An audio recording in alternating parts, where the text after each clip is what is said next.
So this is probably our newest addition to the studio. This is a Goldwyn string synthesizer, which we are enjoying immensely at the moment because it's got that kind of early or late 70s sort of Herbie Hancock string.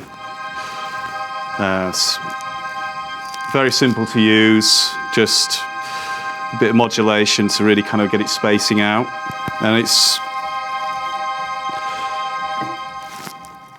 just like nice little textures to tracks, and we're a big fan of kind of that era of music, especially that kind of sound. So it's been getting a lot of fun out of that at the moment. This is the Moog Voyager. It's one of Jimmy's favourite live keyboards. Brilliant sound.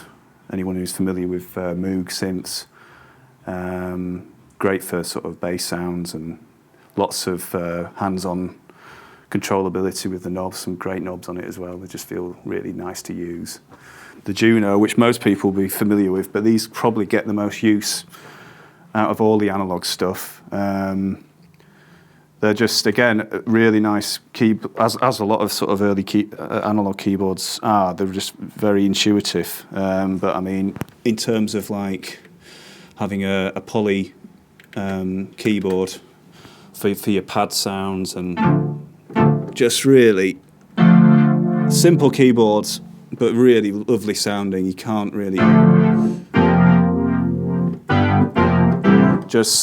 they probably get used more than any other keyboard on our music, and just great for pads, like I say, basses, top end stuff. The Juno 60s kind of a little bit more. I think the oscillators are analog as opposed to the 106, which are digital, but this has got the arpeggiator on it as well, which is really nice.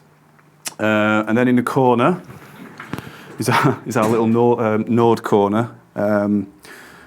We've got the Nord Electro, which is got all your kind of vintage keys on it, like your Rhodes and Wurlitzer, organ, and clavinet. Jim uses this a lot when he's playing live. Really good quality sounds. The keyboard's nice as well. It's sort of semi-weighted. Yeah, again, another studio workhorse. This Nord 2 we've had for years, as you can probably tell. Sort of keys have been breaking on it, and it's been held together by a lecky tape at the moment. But this is a brilliant keyboard. This is one of my first purchases, and I use this live as well, just as just playing the odd little textures here and there. But really great, easy to program. Dead intuitive, and as you can see, it's had a lot of wear. It's been used a lot. Just over here is our analog desk, Allen Heath desk, which when we do get the band in the studio next door, it's good because it's 16 tracks, some nice EQ on it. We can also have all the keyboards patched in. And although we don't have a huge amount of outboard stuff, in fact, it's very negligible, we usually have an effects unit which isn't working at the moment, but generally speaking, most of the effects are done on the computer, but it's nice having the analog desk. You kind of get a bit of a best of both worlds. Just onto the monitoring, it's just these tannoy reveals that we've been using for since we started, really, and they are bottom end monitors, but we've got to know them so well over the years. We're kind of almost scared to upgrade because we know the ins and outs of them. So they kind of do the job. And the Oratone, which we've just got wired up so that it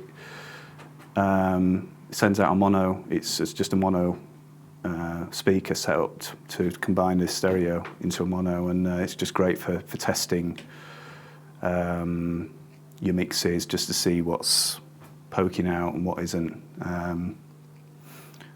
And that is probably about the size of it. Okay, so this is our live room. and we have it sort of set up for decks as well. And it's the bigger room of the two, but when we get the full band in here, we generally sort of get everyone set up in here. It's just a much bigger room, much bigger space. And yeah, as you can see, all our records are in here as well. We've collected over the years, and got a nice little decks corner set up in the corner here with Technics and CDJs, Pioneer mixer, Pioneer 500, and in terms of yeah, this is our guitar kind of stuff with it's my Fender Deluxe, and Tim's is our bass player's bass rig. He lives in Manchester, but his bass stuff lives here because it's too heavy to lug everywhere, as you can probably imagine. And then over to what we like to call the guitar corner, which is yeah, just it's nice to have the guitars up, easy access. And just a few pedals that we kind of use on a sort of regular basis.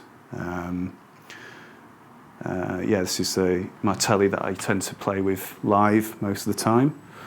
And the Takamine gets quite a lot of use as well in the studio, as does the bass. This is just a Fender Squire, a jazz bass, but it's really nice sounding.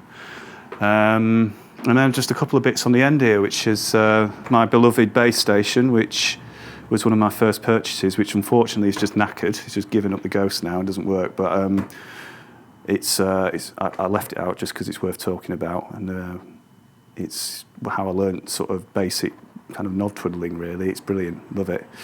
And this Lendrum, which occasionally we dust down as well. A bit of a vintage drum machine. It's a bit of a classic sound. Gets used a lot.